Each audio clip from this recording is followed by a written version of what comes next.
Une étape, une de plus dans le processus de paix en République démocratique du Congo. Le groupe armé M23, soutenu par le Rwanda, a signé une trêve élargie avec Kinshasa. C'était ce matin à Doha. Le Qatar joue les médiateurs dans ce conflit qui ravage l'est de la RDC.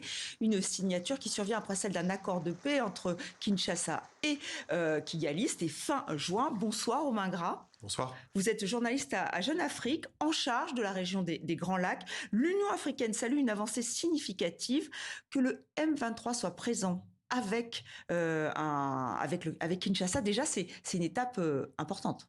Il y a un symbole, je pense qu'il faut pas minimiser, parce qu'il y a quelques semaines encore, c'était impensable d'imaginer un représentant du gouvernement congolais et une délégation du M23 se rencontrer face à face. Ça a longtemps été une ligne rouge des autorités congolaises. Ligne rouge dont ils ont dû s'accommoder au fur et à mesure du contexte aussi à la fois diplomatique et sécuritaire. Et puis ça intervient aussi après 3 mois de discussions à Doha qui n'avaient pas eu vraiment de résultats concrets jusqu'à la signature entre la RDC et le Rwanda à Washington. Maintenant, il faut prendre la juste mesure de ce qui a été signé. C'est une déclaration de principe qui rappelle des choses assez basiques. Il y a des points beaucoup plus épineux qu'on va devoir aborder plus tard lors des négociations pour l'accord concret. Oui, effectivement. Si on cite Massad Boulos, envoyé spécial des États-Unis pour l'Afrique, l'une des clauses les plus importantes de la déclaration d'intention est l'accent mis sur l'extension du contrôle et de l'autorité de l'État sur l'ensemble de son territoire. Et on va voir ce qu'a déclaré le représentant de la délégation du M23. C'était juste après avoir signé cet accord. Nulle part dans la déclaration de principe, on a dit que l'AFC M23 va se retirer.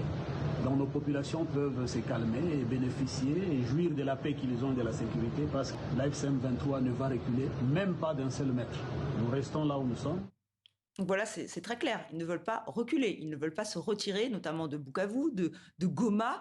Ça a l'air compliqué de mettre en place cet accord. C'est là où, au-delà de la déclaration de principe, on va voir si les deux parties sont capables d'aller réellement vers un accord de paix. Il y a ce point-là que vous évoquez, sur lequel les autorités congolaises et le M23 assument une compréhension complètement différente de ce que veut dire le rétablissement de l'autorité de l'État. Pour les autorités congolaises, ça implique naturellement le retrait inconditionnel des troupes du M23 qui ont déployé une véritable administration parallèle dans les territoires en question. Et pour le M23, il n'a jamais été question, c'est plutôt assumé dans leur discours, de se retirer des endroits qu'ils ont conquis. Donc c'est un point parmi d'autres dans l'accord. On peut citer aussi les mesures de confiance que les rebelles demandent pour la mise en place, qui va potentiellement poser problème au moment où il va falloir rentrer dans le vif du sujet. Voilà, entrer dans le vif du sujet. Et pourtant, le calendrier semble court puisque tout devrait être résolu à partir du 17-18 août 2025. C'est le calendrier qui a été dévoilé ce matin. C'est tenable ou pas ? Il va falloir voir comment et sur quelle base les discussions vont pouvoir se lancer le 8 août. C'est la date prévue pour le début des négociations à proprement parler sur l'accord. C'est plus ou moins similaire à la méthode qui a été utilisée par les États-Unis dans leur propre processus qui est un peu conjoint avec celui du Qatar, c'est-à-dire un timing très très court avec une forte pression diplomatique de leur part et de celle du Qatar pour faire en sorte que les parties trouvent un compromis. Maintenant, c'est une science assez inexacte quand on aborde des points aussi épineux que le rétablissement de l'autorité de l'État, le retrait des troupes du F-23, l'intégration conditionnelle de certains de ses membres. Oui, il y a eu plus de 20 ans de conflit. Alors c'est vrai que Donald Trump a dit qu'il voulait être un faiseur de paix. Il voudrait même le prix Nobel, semble-t-il. Est-ce que là, la pression américaine pourra suffire ? Est-ce qu'il y a des leviers ?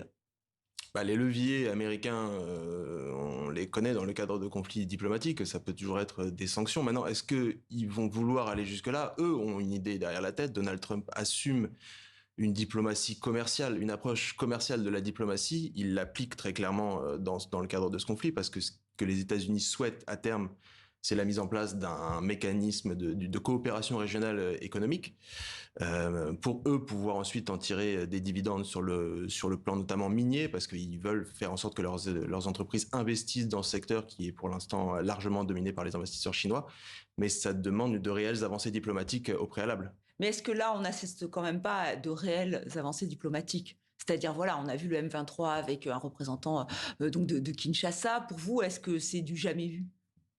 Il y a une dimension. Il y a eu avant ces deux processus, celui de Doha et celui de Washington, plusieurs processus sous-régionaux de différentes organisations qui n'ont produit aucun effet concret à part des cessez-le-feu qui n'ont pas été respectés. Donc c'est la première fois qu'on arrive jusqu'à ce niveau-là. Maintenant, que ce soit pour l'accord de Washington et pour l'accord de Doha, qui conditionne aussi un peu la réussite de l'accord de Washington, il reste encore des questions de fond à traiter et qui détermineront la réussite de ces processus diplomatiques. On sent bien votre prudence. Merci Romain Gras. On peut vous lire dans Jeune Afrique, évidemment. Et nous allons revenir sur cette signature dans le journal Afrique, présenté par Patrice Ferrus. Merci à vous.